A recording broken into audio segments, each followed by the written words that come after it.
So welcome to this week's edition of the LFC Delaware podcast. We are delighted to have Haitham from Chicago joining us. Couple of great reasons for having him here. Want to hear about Chicago Supporters Club, and also want to discuss, I think, what you might call a really important topic, as opposed to, football, which you always refer to as the most important of the least important things. So welcome, Haitham. Before we get underway, just a couple of public service announcements. Tim, I think you're going to talk about what's going on at Catherine Rooney's and what's up there next. Oh, yeah, Catherine Rooney's opened up on June 1st. You can go and sit in the brick and mortar restaurant and eat food now, once again. I've looked up their hours of operation. Monday through Friday, they're open 11 a.m. to 1 a.m. And then Saturday and Sunday, they open 1 hour earlier, 10 a.m. to 1 a.m. You do have to call for a reservation, and your reservation is a very specific window. Was it an hour and a half? Yep. From sit down to get out the door? Have to have a mask to come in. But they are also still open for curbside carryout if you're not quite ready to sit in a restaurant full of people again. 12 to 12 weekdays and 11 to 12 on the weekends. You can find all that at catherinerooney's.com. Thanks, Tim. And we should know more in next week or so about what the next phase of opening will mean, and whether the ability to hang out with one or two friends from the club exists when the Liverpool games are on. We also wanted to give a quick shout out to LFC Raleigh's host pub is London Bridge, which apparently has suffered a serious amount of damage, and they actually have a GoFundMe page if you have the ability to contribute. That's on our Facebook page. You can also Google London Bridge Pub and find the same link, but I'm sure they would appreciate any help that you can give. And then one final selling item. Sean, you're going to talk about the Anfield Shop gift cards, right? Yeah, sure. So Father's Day is coming up. So if you're like me and you're looking for ideas and you never know what to ask for, that's a good one. The Anfield Shop gift cards. I think the new kit's coming out in August. So if you want to purchase anything by New Balance before then, or you want to get the new kit afterwards, it's a good option. So, think about that for Father's Day. Thanks. And I wanted to mention, actually, the podcast we did with Alicia from the Anfield Shop, I think is way over, is it 120, 130 views now? So, well, is still not quite at the top, but it's pretty good. No, so, sounds like they've got some pretty cool designs ready to release when a certain achievement has been, in fact, nailed down. Yeah, that is what we were led to believe. Yes. So let's get into it. Let's start with this week. There was this wonderful post from Liverpool, which had the players kneeling in the centre circle at Anfield in support of Black Lives Matter. We posted it on a couple of social media platforms, and it got more traction than I think any post that we put out there maybe ever, which I think is really encouraging. That the people want to kind of express their support for people of color, especially with what's happening right now. One of the questions we wanted to ask Haitham was, from his perspective, what are the other things? It's kind of really easy to click on a like for a post, but what are the other things that you think as Liverpool fans we could be or should be doing, like right now? Yeah. Well, thank you guys for having me today. It's an honor. Obviously, I met you, Paul, recently on some of the global calls and on the WhatsApp group. So I really appreciate that. I appreciate meeting Charlie, Sean, and Timmy.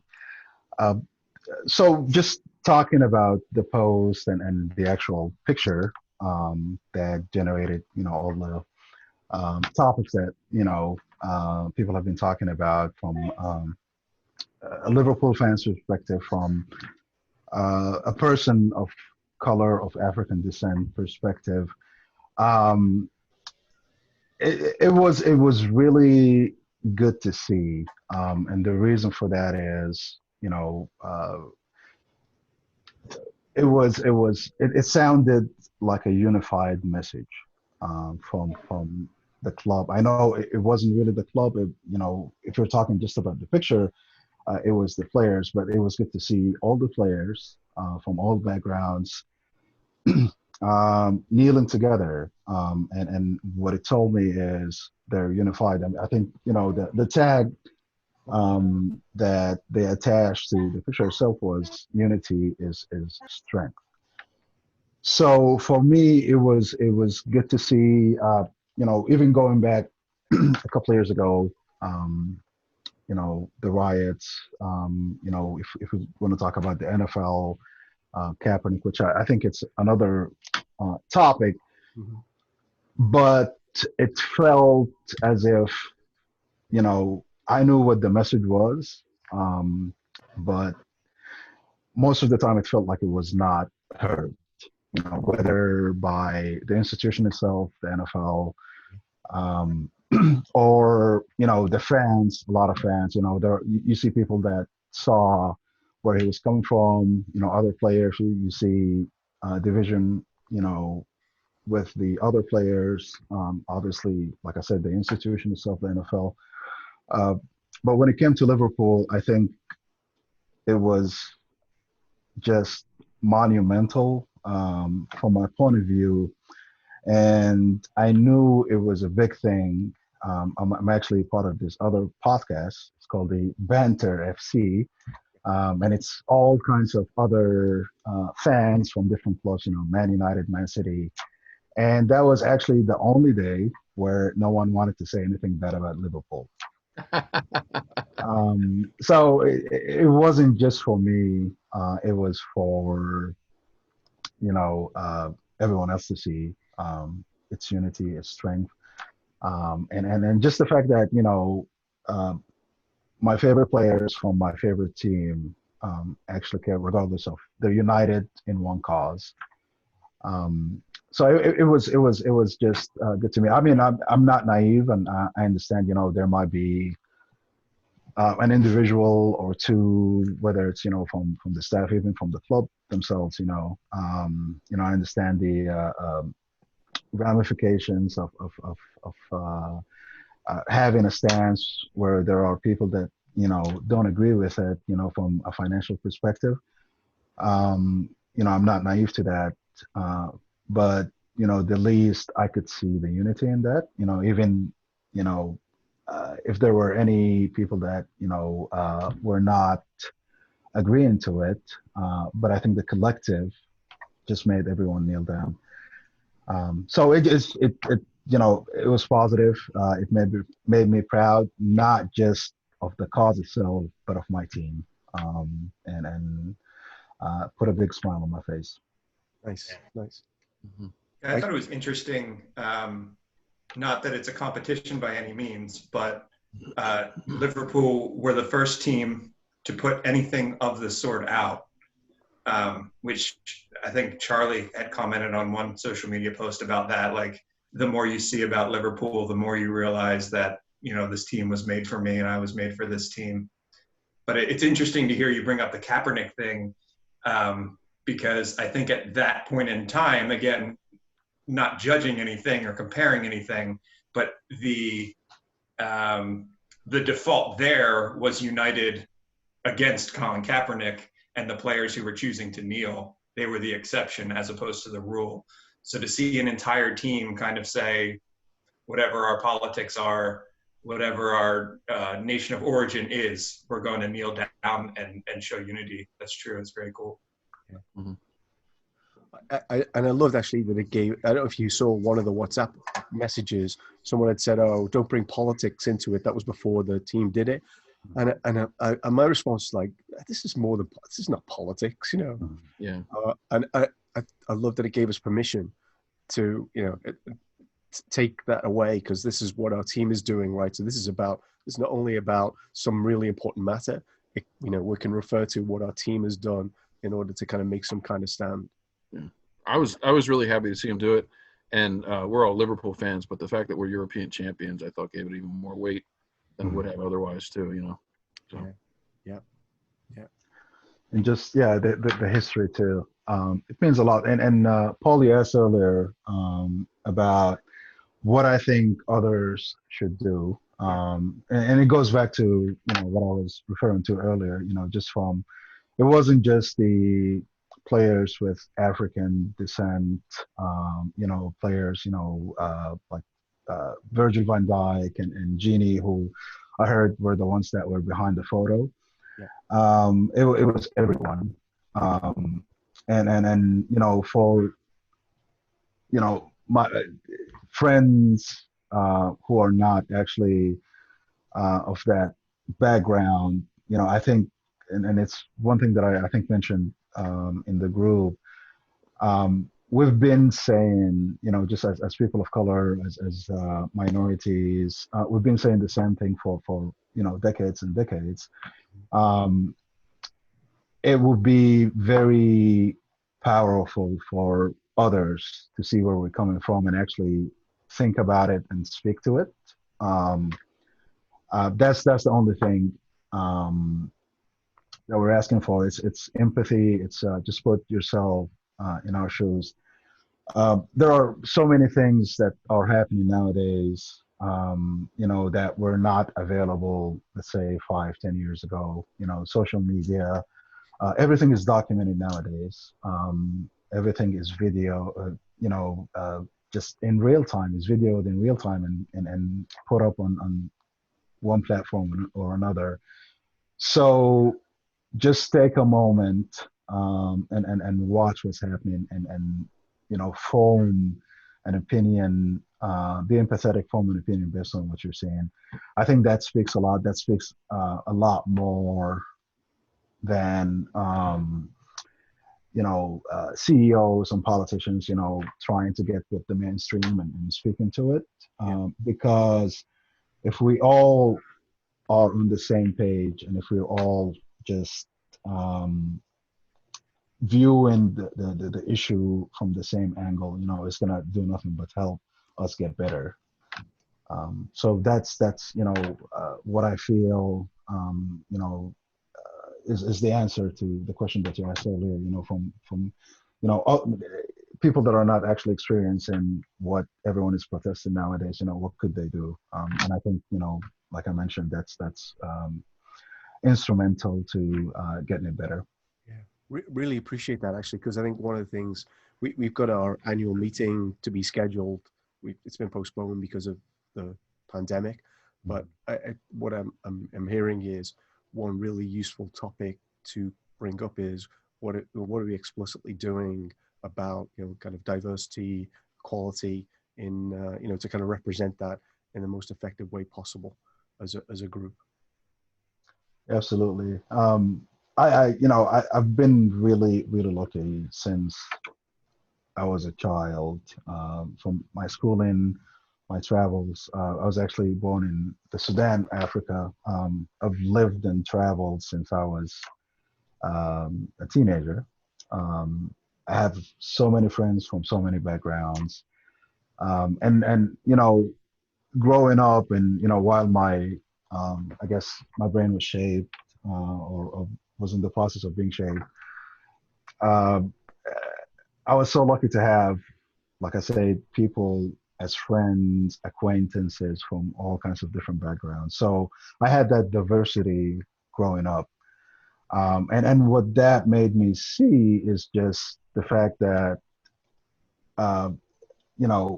people are just good. If I can be friends with a person from India, from Australia, from Norway, I can be friends with anyone, regardless of, where they come from, their backgrounds, their color, race, or even their beliefs. It's just like it's about the people.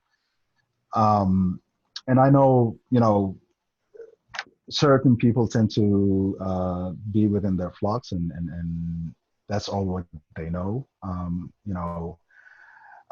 Which is, that's just their environment. That's how they grew up.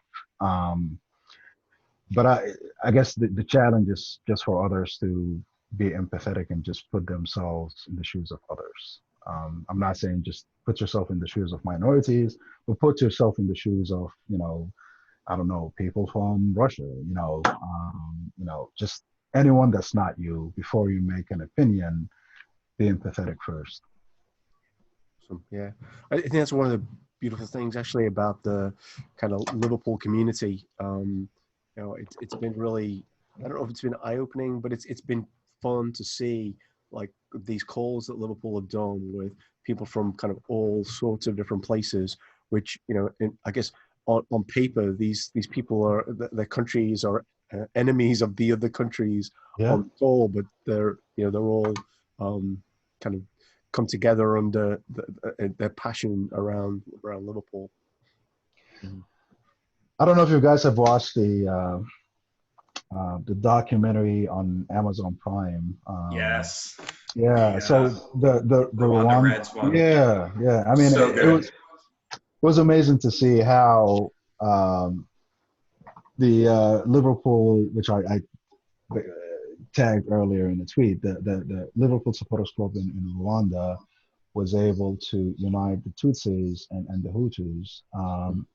Right after the conflict and all the, genocide that was taking place, and then people, found the cause and got together and understood that they are humans and they have the same passion for this club. So that's just another example of how, football just in general can bring people together. Yeah. That's good. Good reminder. I'm going to go watch that again tonight. Right. Well, bring your tissues, right? If you haven't seen that the Amazon documentary, I defy you not to cry when they arrive at Anfield. That's just absolutely awesome. He goes and hugs the steward. Right. Yeah.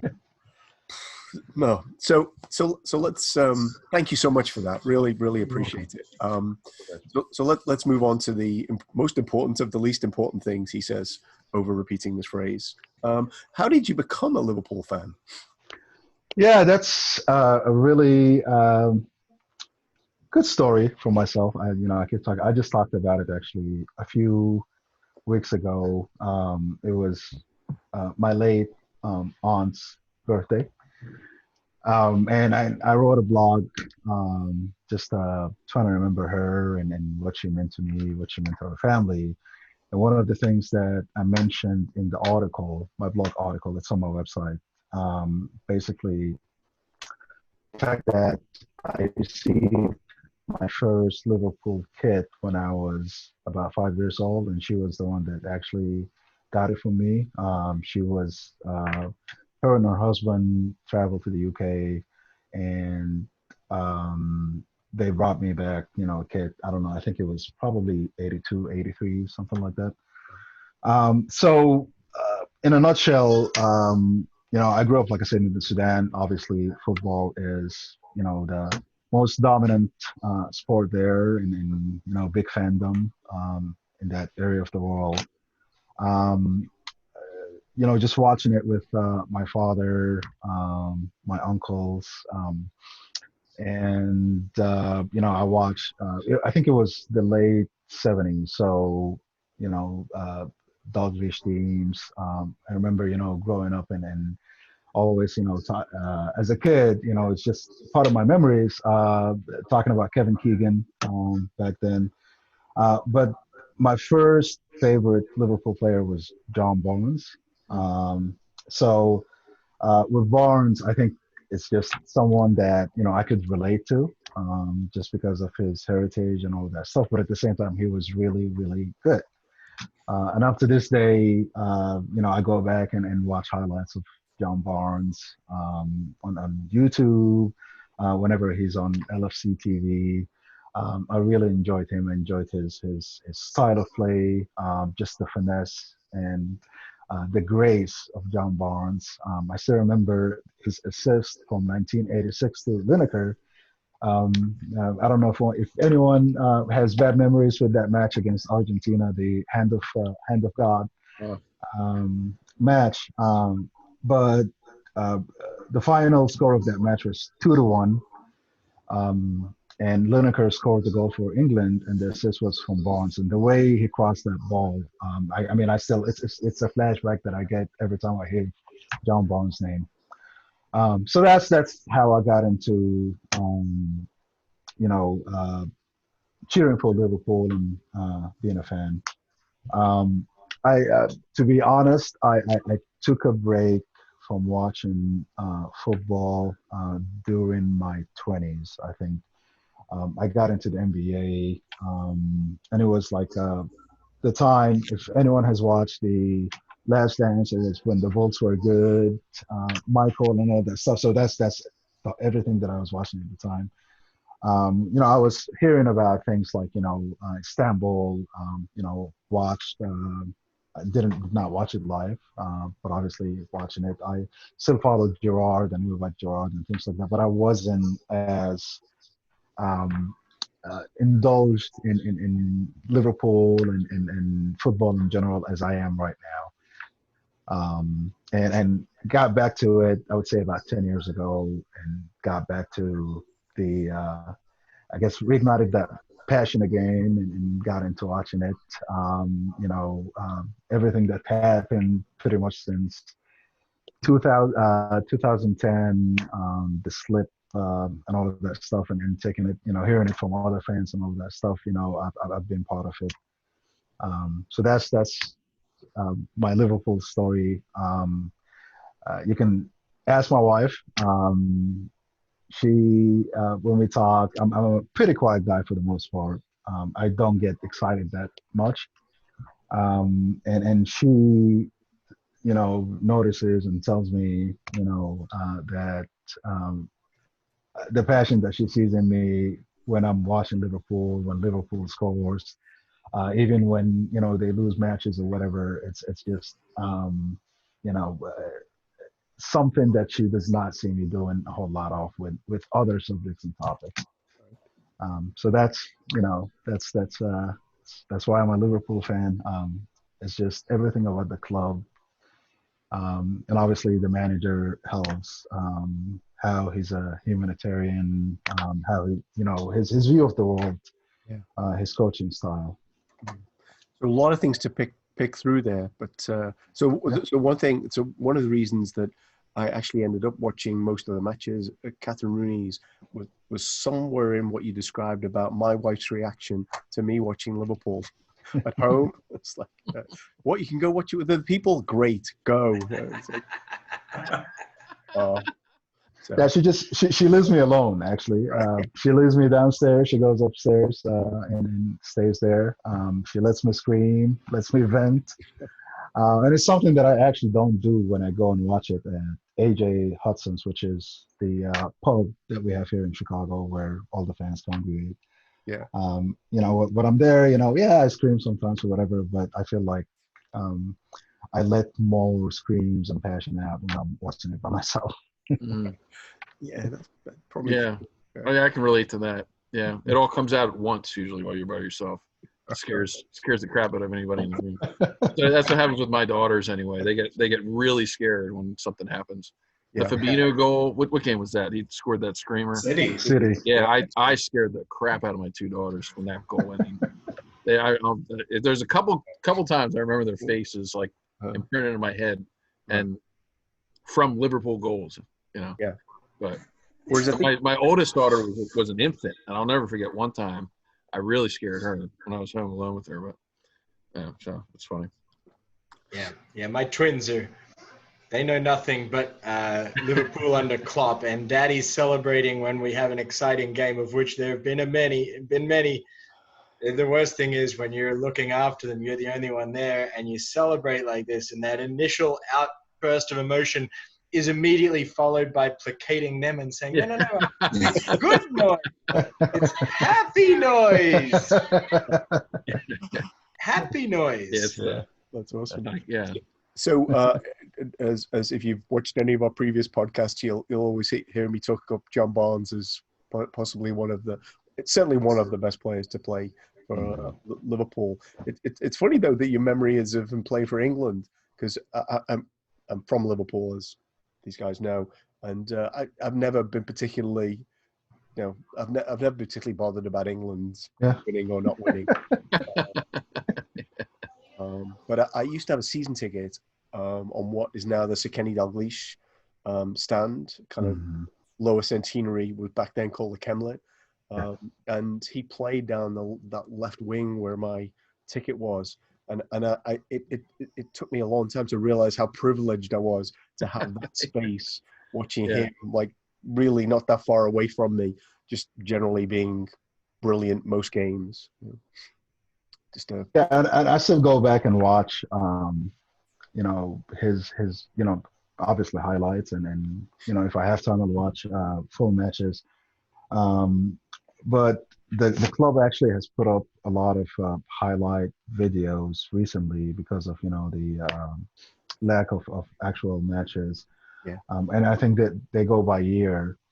And it was amazing to just go back and watch some of those matches or highlights from late 90s and 2000s.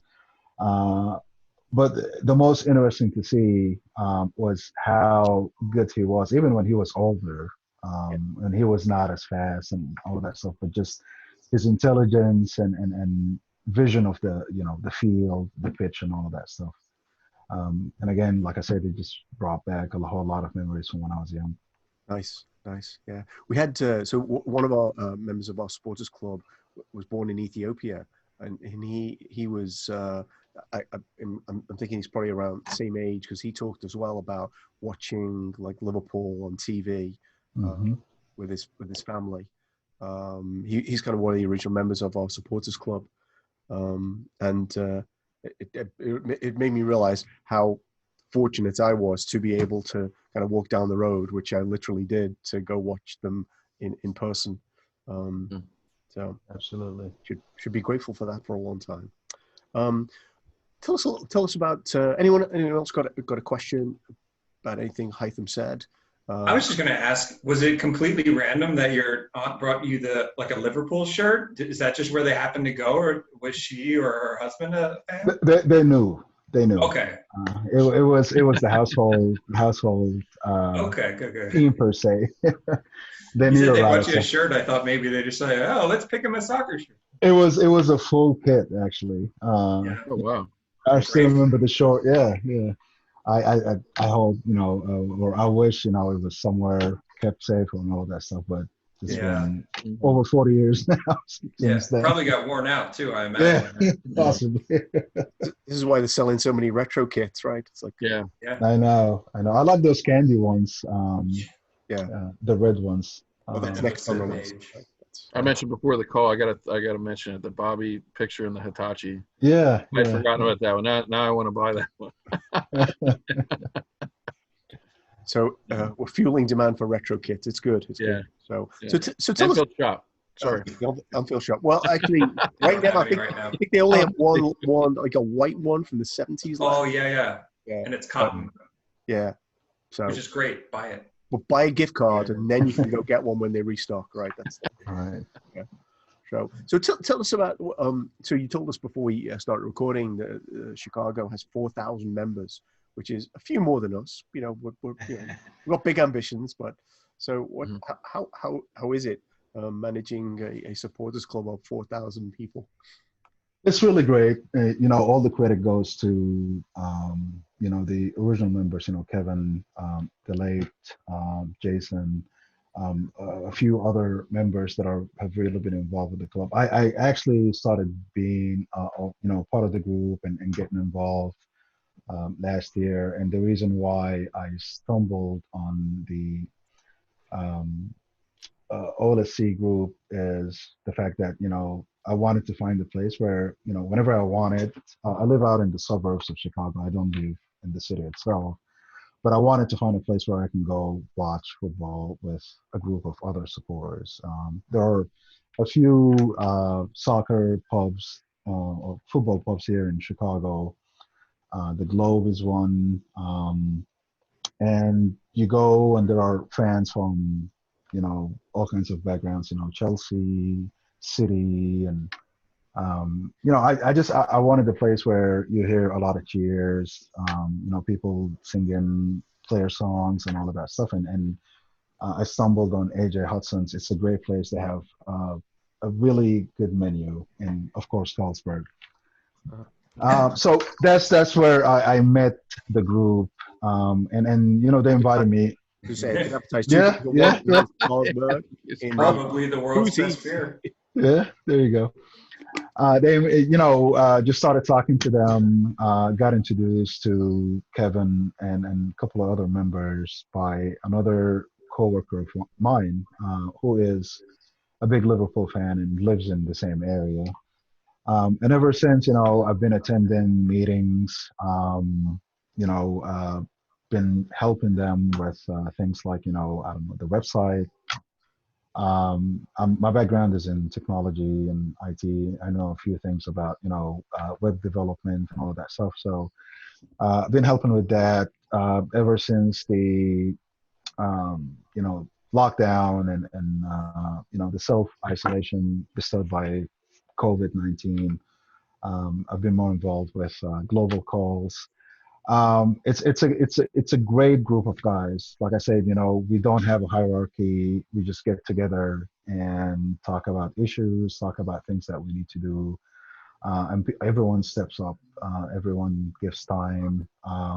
There are about, I would say, 10 to 15 of us that actually are involved in managing things. AJ's is the place where we all meet. Lots of fans. AJ's typically, especially this season and, obviously last season, because we've been winning, the club or the doors close probably about an hour and a half before any match starts. Is it a big place? It's not big. Well, I would say it depends on the definition of big. I would say probably 150, something like that. Before they close it down. So we, for example, if I wanted to go watch a match, especially an early match, it's I think it starts about 6:30 here. Oh, right. I have to be out of my place by probably, I don't know, 5. Takes me about. Wow. Yeah. Wow. Yeah. Yeah. Yeah. So I like it. yeah, it's a great experience, great food. The only downfall is, especially for those early games, I know all of you have gone through that experience, going to the pub you were just talking about earlier. By noon, you're toast. So, it's always good if you have, a designated driver driving you back and all of that stuff. Yeah, we've no idea what you're talking about. Just Timmy, what's your earliest Bushmills? That one I don't know. Yeah. Guinness I could tell you. Bushmills. So do they have multiple locations? So if you get an overflow there, do they overflow nearby, or are there other places? Like I know New York kind of have a similar thing. Yeah, so that's a really good question, because that's one thing that the group, the OLSC group, has just worked on. So there are probably about 4 or 5 options. Even there are options, a couple of options in the suburbs. And before each big game, a correspondence goes out to the list of the supporters in Chicago. Here are the places, overflow places. If you get basically AJ Hudson's, the doors will be closed by this time. If you get there and you can't get in, here are the other places that you can go to. And they also provide options to, family, under 21 gatherings and things like that. So that's something that, the group here, just does a really great job at providing. So I imagine it was kind of logistically challenging to the Champions League final with 4,000 members. How did that happen? You go to Centennial Park, Right. Soldier Field. No, no. Our fan base, just like any other fan base, there are active fans and fans that, or active members and members that are just, They want the um, scarf. yeah, they're inactive. Not even that, but they're not as involved. But I remember that day. It was mayhem. I did not even think about going to AJ's. A couple of weeks before, uh, you just nail down another spot, Yeah. and be like, we're just gonna go there. And there were probably about, I don't know, I can't remember, 5 to 10 options that the group has put together for the fans to go to. Yeah. We ended up going to this pub in Duluth. I forget the name, but the owner was a Liverpool fan too, and the whole time they were just playing player songs, over the speakers. It was the greatest experience ever that I've had in recent memory. And there were a lot of people there, and this it's not even a sports pub at all. Um, but it was packed. People went crazy, and when Luigi scored that goal, it was mayhem Yeah, yeah. for all of us. So actually, that's our 5 minutes of fame there, the Rigi goal, because the club put together. If you've seen this, the club put together video from clubs all around the world. Well, at about 2 minutes something, where they show the Origi goal, and they have like this, I don't know, 10-second segment of our pub, and because someone had taken this picture where I don't know if the camera actually went up in the air, but it looks suitably mayhemic, or whatever the right expression is. Yeah. Yeah. Yeah, I'm glad no one took video of me at that moment, because I don't know, something got in my eyes, and I don't know, tears were coming down for some reason. But yeah, it was good for me not to get videotaped at that point. But it was something that I remember for the rest of my life. Yeah. I think one of the sad things is that however we win, and let's be clear, we're going to win the league this year. It won't have quite that same moment, right? Because it sort of feels like the hard work's been done, and the high moments may already have happened. That was a terrible segue into this team now. But, who are you? When they kind of run out on the field, who you're looking for in any given game? Who's the player who you're most inspired by? Out of the squad? Yeah. I'm a big fan of Mane. I think just seeing Mane on the field gives me a sense of calm, just because of what he brings to the table. Just being a nuance and a menace, basically. I see Mane and I feel pretty good, and regardless of what the score is going to be, or who we're playing. Obviously the back line, Virgil is I don't know, he bestows a sense of security, and Allison, of course. I still remember the days when I would sit in front of the TV, and I'm not going to name names, but because of the goalie, you're not sure about when it's going to go inside or goal. Yeah. Pretty much every shot, it was expected for it to go in some way or another. And what Allison has brought is, he negated that basically, just out of the bat, and it's been a great feeling. Yes. Knowing that he's between the sticks. It's been so long, I've forgotten what it was like to have a goalkeeper that you could rely on, actually. Yeah. I feel like I've just recently gotten over this paranoia where if we're up by a goal or two, we're going to lose it in the last minute. Even though we've had Van Dijk and Allison for a while now, it's still in the back of my head. It used to happen a lot.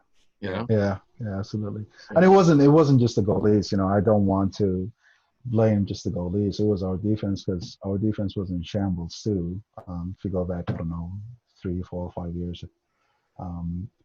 We could score even, that season, the 2014 season where we almost won.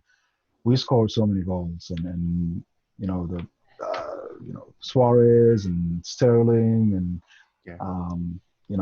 Storage. You knew we were going to score, but at the same time you knew that we were going to be scored against. Outplay your defense. Yeah. Wasn't there a defender, not going to name who he is? Didn't he score more goals in our own net than the other net? And he scored a few in the other net. I'm talking about Martin Skirtle. I'm pretty sure he scored like 5 goals that year, but he had like 6 own goals. Possibly.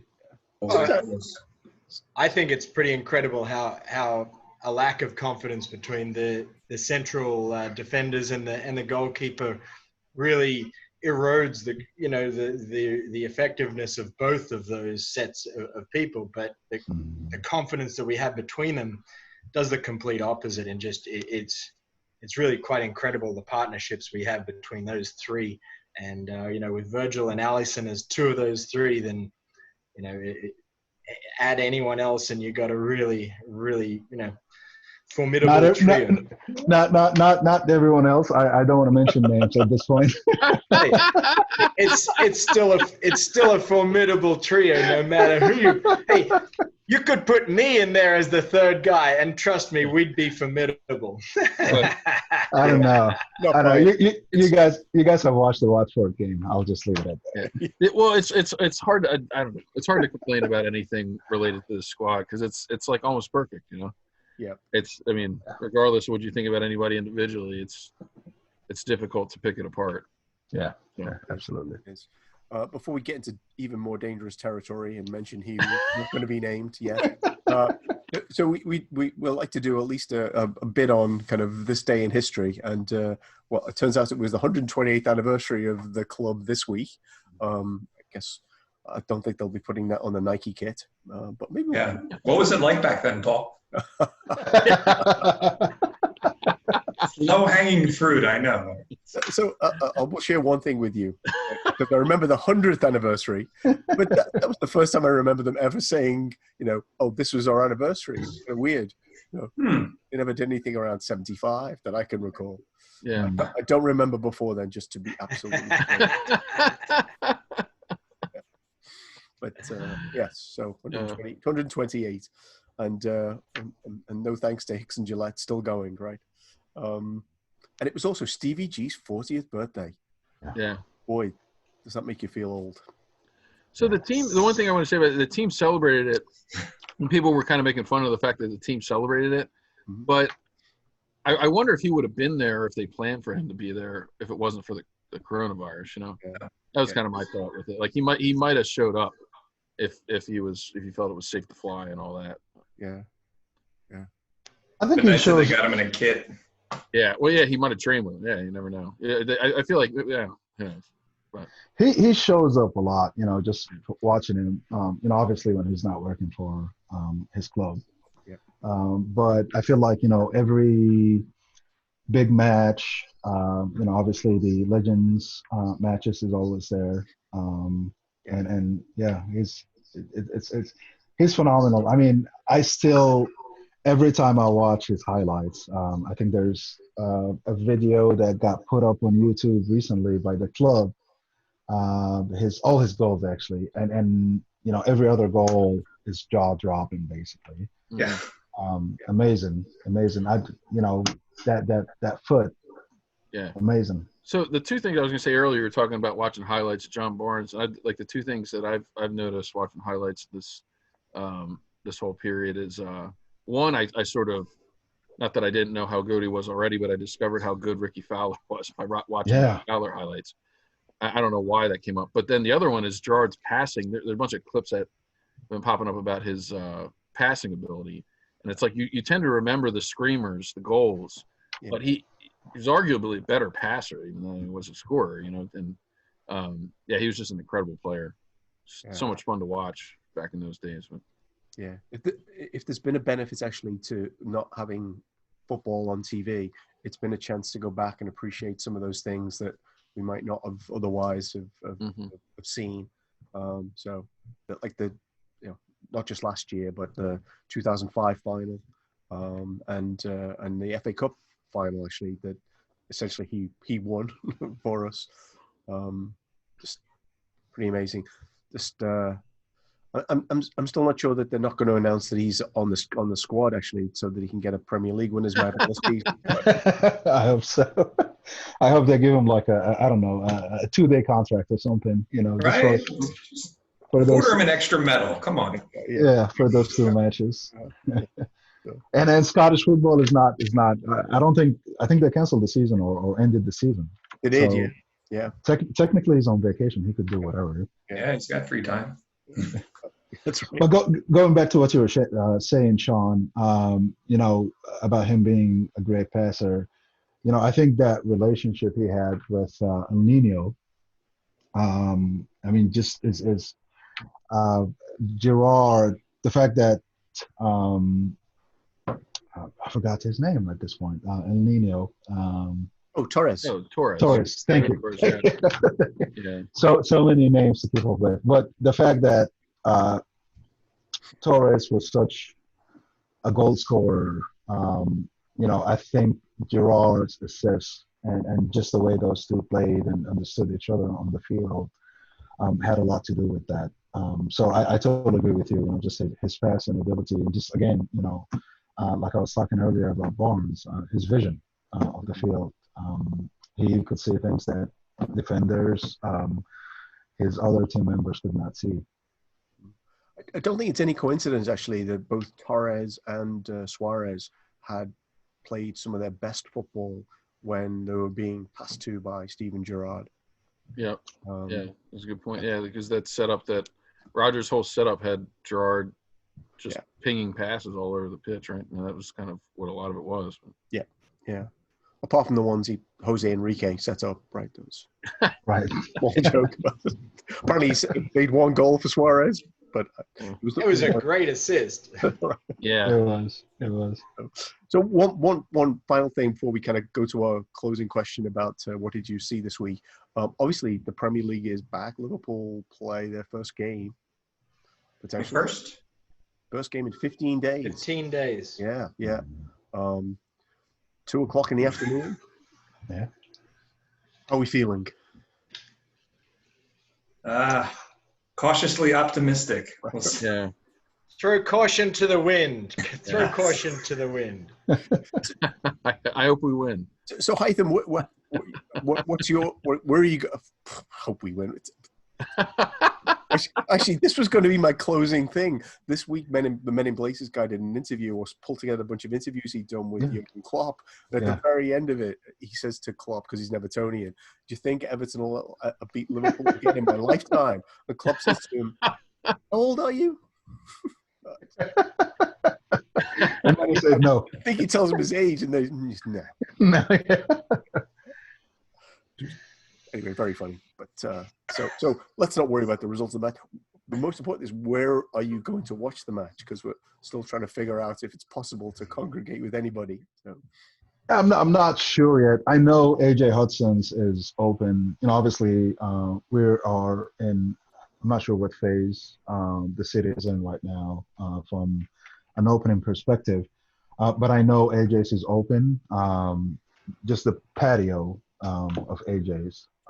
It's not, they don't have a lot of seatings there or whatever. Yeah. So I think I'm gonna watch it here at home. Typically, when I watch it, when I watch a match at home, I have a few friends that I just continue to text, and comment on plays and all of that stuff. So I think I'll do it there.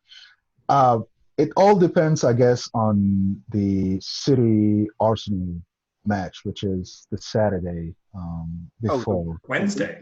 Is it Wednesday? Okay, that Wednesday. Because I think that's true. Yeah, if Arsenal wins, which I don't really care. It's just 2 matches that we need to win. But if Arsenal wins, I think beating Everton, which is going to happen. I think it's a given.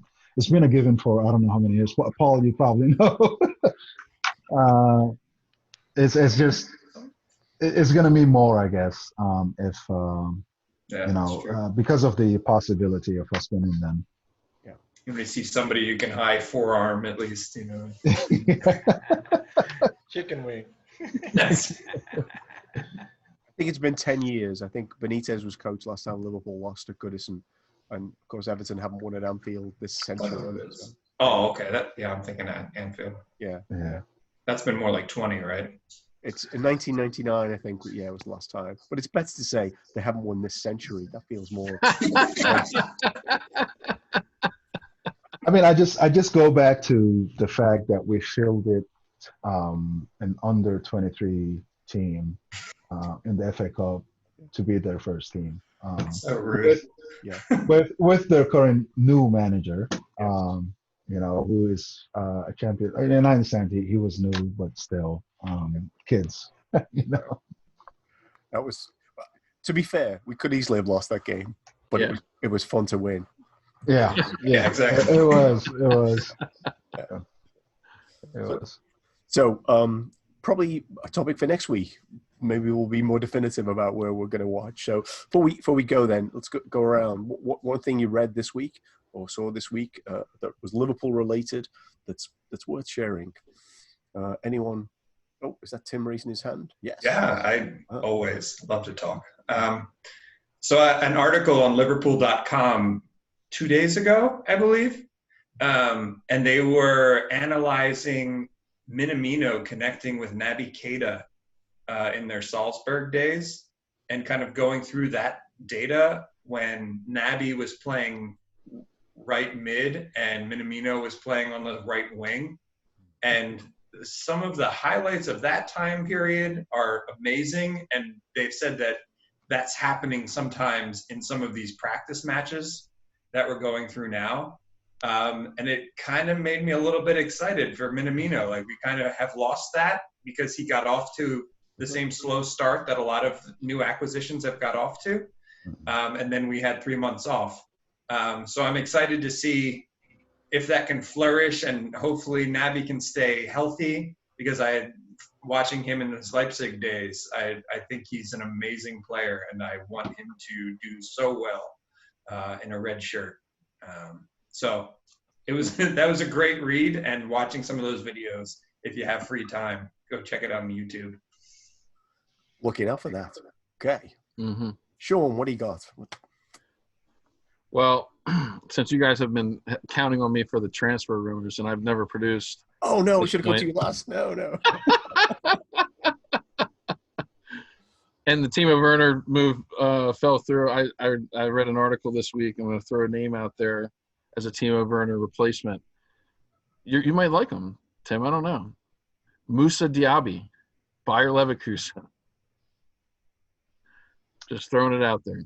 Chew. I was actually. I know. I read an article about somebody that was saying that he'd be fit. Okay.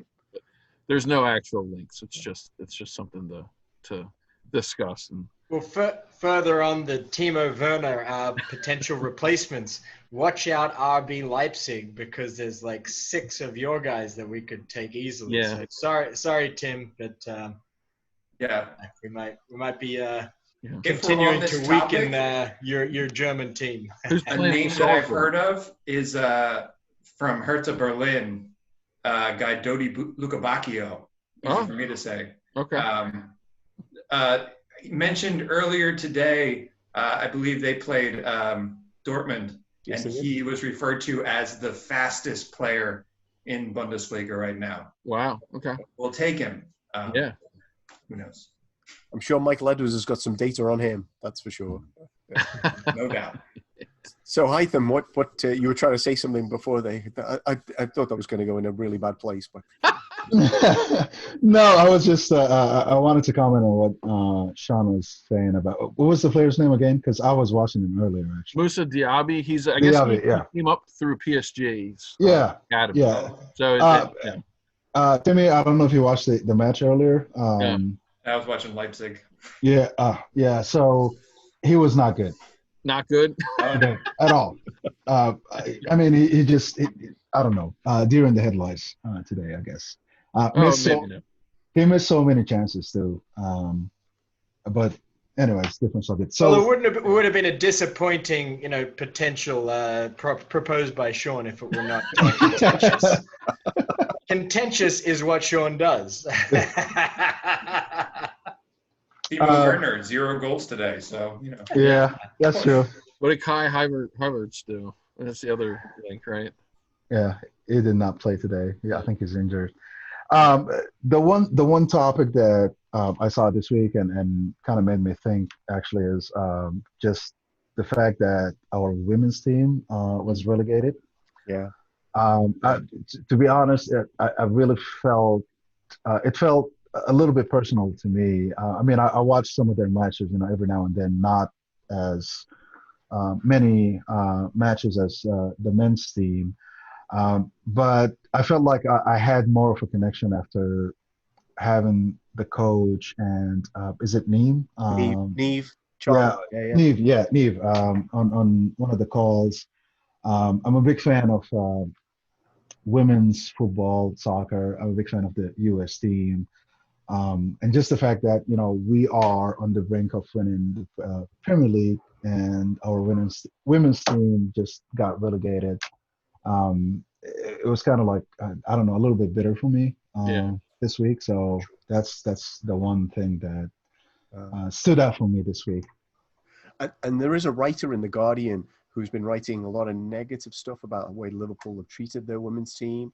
And of course, immediately it was announced they were relegated. She was back on the case yesterday, talking about underinvestment. Who knows how much of this is true, but there's certainly someone prepared to dig up, very negative stuff about the women's team, which I did not enjoy reading. So I think I did my thing earlier with the Klopp interview. Although what I would say is, if you haven't seen, there's an Andy Robertson interview, I think, on Sky, where they ask him, basically they come along with a collection of quotes about him, and he almost tears up with what Jurgen Klopp says about him, which I mean, essentially it was about his kind of honesty and his work ethic, and how he couldn't say a bad thing about him. Like Robertson's probably in tears. No, never mind, almost in tears. So worth a look. Just was, and we should probably leave it there. Haitham, once again, thank you so much for joining us. Thank you so much for sharing all your thoughts with us. I guess we'll end it here.